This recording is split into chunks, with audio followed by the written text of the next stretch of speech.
Once again, ladies and gentlemen, you have joined the two freshest, most doped down crackers on the internet. And today we are reviewing a game called Front Mission 3 by Squaresoft for the Sony PlayStation, in which you basically methodically and systematically turn multi-million-dollar pieces of hardware into scrap metal.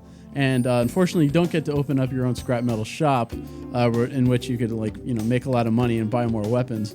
But that's not really the point. I really enjoyed this game because it was a big surprise for me. I'd never played like Final Fantasy Tactics or any of the other Front Mission games, so I actually really enjoyed this game. I didn't expect to. Now, if I were Rick Hunter from Robotech, hands down, Lisa Hayes would have been my choice over Minmay. You know, Dave and I were having that discussion. Robotech slash Front Mission 3, which we're playing here today. And you can see my character, Easy E, right there, driving mechs right now. This is the setup screen. You get to set up your mech with guns. You can change your bodies. You can change arms and legs. You know, you lower your weight. I don't see no Jerry curl. Where's the Jerry curl? That's later on. It's like an addition. You get that? You get that with the. That's like a power up. As soon as you get a Jerry curl, you become a gangster, and you wind up getting all these guns and shit. Well, yeah. So you can go out and take out all the bad homies. Well, you also get a Compton hat as a helmet armor. Cindy's pretty hot. And later on, if you're good, you can get one of those Kangol hats like Ice-T wears, and gold chains. And go pimp. You can get that for your robot. You also, that sounds all right. You can tint the windows on them and put 3-leg motion. Okay. So they can bounce up and down with the Oh, Cindy the hottie, man. She's dying. The game is a cross between like a strategy game and an RPG. We're watching some of the RPG screens here, and Ryogo's angry, so he says, exclamation point! Yeah. He's really good at saying that, too. Now, exclamation point! Oh, no! The dialogue in this game, like any game that they bring over from Japan, is usually butchered to all hell, but the plot is kind of cool.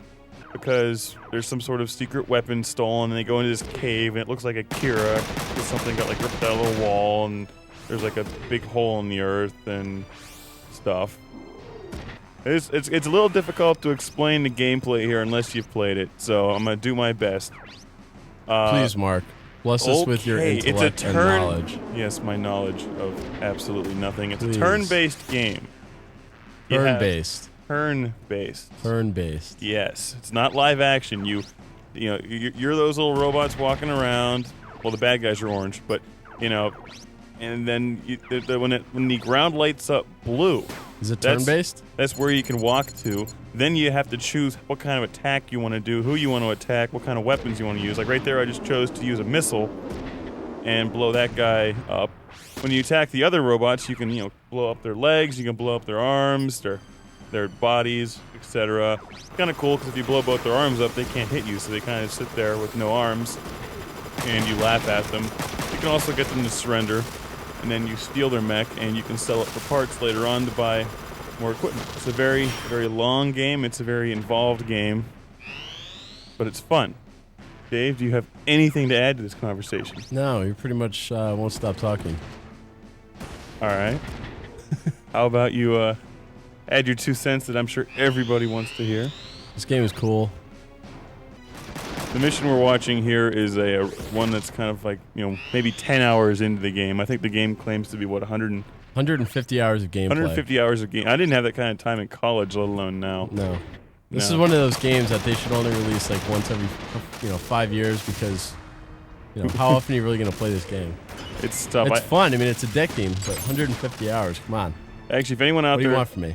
This is a tough battle, all the robots here, they have different range of weapons.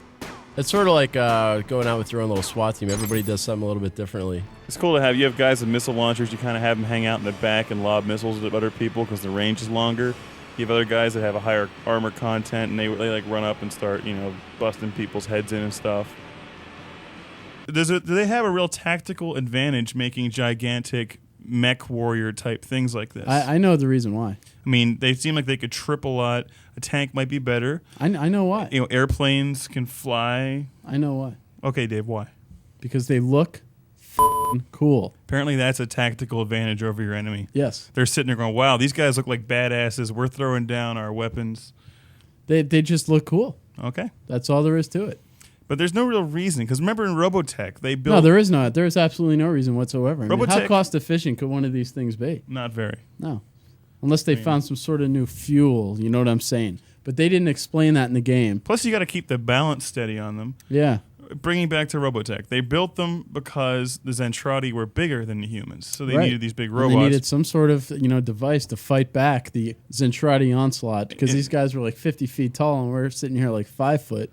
And in this game, for some reason, just these big lumbering mechs are make for a military advantage. But anyway, the game is solid if you like turn-based strategy games with an RPG twist like this. And I say you will enjoy this game because I personally don't enjoy that kind of game. But this one, since it had mechs and they look so fucking cool, I really liked it. You do have a lot of guns. You can combine guns. You can combine your missile launchers, as we showed you. You have to there is a lot of strategy in this game. You have to keep your weight down, and you can add new computers. And if you can keep your weight up, if you want to have a lot of armor, and you give your guys axes. Keep your weight up, homeboy.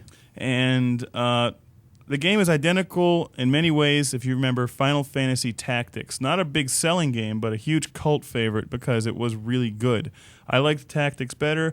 I do blame the manufacturer of this game, Squaresoft, the developer. Yes. For me missing about every single one of my classes my senior year of college when I was busy playing Final Fantasy VII, Bushido Blade, and Final Fantasy Tactics. That took about... I had no time to go to class, and I feel really bad about it, too. It's a damn shame. You got to have priorities. And we also skipped class because Loverboy was on the USA Afternoon Movie. Oh, you can't skip out on Loverboy.